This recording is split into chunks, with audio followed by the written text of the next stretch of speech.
Kepercayaan diri adalah kunci utama kesuksesan dalam public speaking. Namun semua ini tidak menjadi jaminan. Kok bisa?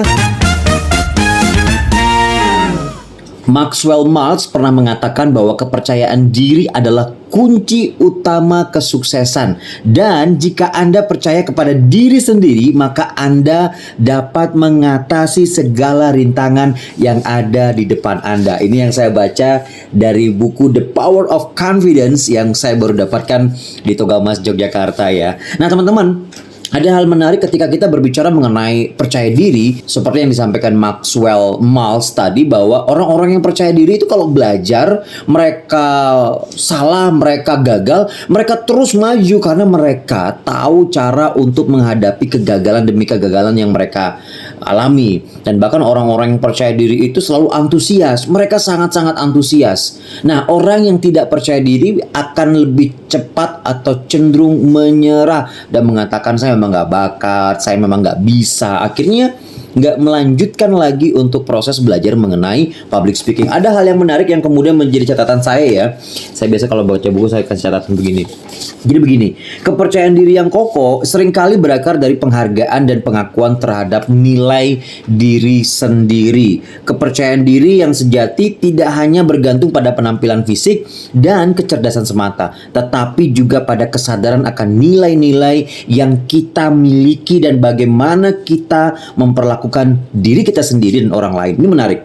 Bahasan ini sebenarnya sangat relate dengan konsep yang sedang saya kembangkan ya, namanya The 7 Keys of Public Speaking Mastery. Bahwa ketika kita belajar mengenai public speaking, kita mengembangkan kemampuan diri kita, salah satunya tentang percaya diri. Ada 4 hal bagian penting yang kemudian kita harus ketahui tentang membentuk rasa percaya diri. Rasa percaya diri itu akan semakin terbentuk dari pengalaman demi pengalaman yang kita lewati, keberhasilan demi keberhasilan, mulai dari keberhasilan kecil sampai keberhasilan besar yang membuat kita kemudian yakin, saya bisa kok. Nah, yang pertama yang perlu kita lakukan adalah kita senantiasa sadar dan meningkatkan self-control atau pengendalian diri kita. Saat kita tidak percaya diri, kita sadar dan kemudian kita mengendalikan, saya bisa kok belajar dari sini. Nah, self-control memegang peranan penting dan self-control ini perlu dilatih. Pengendalian diri yang baik akan sangat membantu kita membentuk rasa percaya diri yang tepat. Selain self-control, apa kita juga perlu yang namanya knowledge atau pengetahuan. Kenapa saya suka baca buku? Kenapa saya harus ngambil beberapa buku ya? Ini ada banyak saya bawa ya, saya lagi di Jogja ya. Ini banyak buku-buku yang saya bawa sampai kemudian karena saya paham tentang knowledge itu sangat penting, begitu saya membeli juga buku cerita kakek gitu untuk menambahkan referensi di kepala saya. Karena orang-orang yang percaya diri jika dibekali dengan pengetahuan yang tepat, tapi ingat teman-teman ya, pengetahuan harus disertai dengan keterampilan. Kalau hanya sebatas pengetahuan tapi tidak diterapkan, maka pengetahuan tersebut hanya sebatas pengetahuan untuk diri kita sendiri dan kita tidak bisa mengaplikasikannya.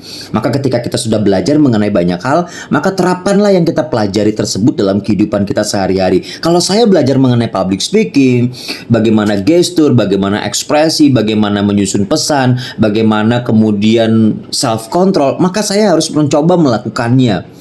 Because to know but not to do is not yet to know. Tahu tapi tidak melakukan ya sama saja nggak tahu. Itu yang kedua. Kemudian pengetahuan. Wajib kita memiliki pengetahuan. Orang-orang yang punya pengetahuan dan keterampilan bagus, mereka lebih percaya diri. Orang-orang yang nggak tahu, ya mereka aduh saya mau ngomong apa, saya nggak menguasai di bidang ini, akhirnya tidak percaya diri. Itu yang kedua. Nah, yang ketiga teman-teman yang perlu kita lakukan kemudian penguatan pada self image. Ini yang dikatakan di buku ini, mereka yang percaya diri adalah mereka yang memberikan penghargaan dan pengakuan terhadap nilai-nilai yang kita miliki. Self image atau self esteem itu kita ingin memberikan nilai yang seberapa penting untuk diri kita. Ada orang-orang mengatakan begini loh, saya ini cuma butiran debu. Ya, Anda akan menjadi butiran debu. Saya ini orangnya suka ngomong belibet. Ya, Anda akan suka ngomong belibet. Saya ini orang tidak percaya diri. Anda akan menjadi tidak percaya diri. Maka katakan sekarang bahwa kita ini adalah orang pembelajar. Saya orang percaya diri. Saya yakin kok saya bisa. Self image ini bisa kemudian diinstal. Caranya ada. Di kelas saya biasa sharing tentang hal ini kepada peserta training baik yang privat maupun juga yang publik ya. Nah, yang terakhir yang paling penting teman-teman, yang keempat adalah belief system kita. Ketika kita memiliki belief system yang tepat, sistem keyakinan kita meyakini bahwa public speaking itu bisa dipelajari, itu bukan tentang bakat loh, tapi 99%-nya adalah tentang usaha dan kerja keras. Apakah kita mau belajar atau tidak? Namun perlu diingat, orang-orang yang punya rasa percaya diri yang terlalu berlebihan itu akan mendapatkan hasil yang tidak bagus juga. Banyak loh orang yang cerdas, penampilannya menarik, tapi dia sangat over confidence. Jadinya apa? Jadinya arogan, jadinya sombong. Orang tidak akan bisa menerima kita. Dalam komunikasi kita mengenal namanya kredibilitas. Kita mengenal namanya etos. Kalau sudah terlalu over, sombong, arogan, orang nggak terima. Atau ada orang-orang yang dia biasa-biasa saja, dia nggak menarik, tapi dia punya pengetahuan bagus dan dia diterima gitu. Dan ini juga menjadi pemikiran buat kita. Kalau kita mau membentuk rasa percaya diri, maka bentuklah percaya diri kita dengan proporsional. Jangan terlalu berlebihan, jangan terlalu kekurangan, tapi proporsional. Semoga bermanfaat. Kita ketemu lagi di bahasan yang lain. Exploring confidence, I'm ready. Sampai jumpa. Bye.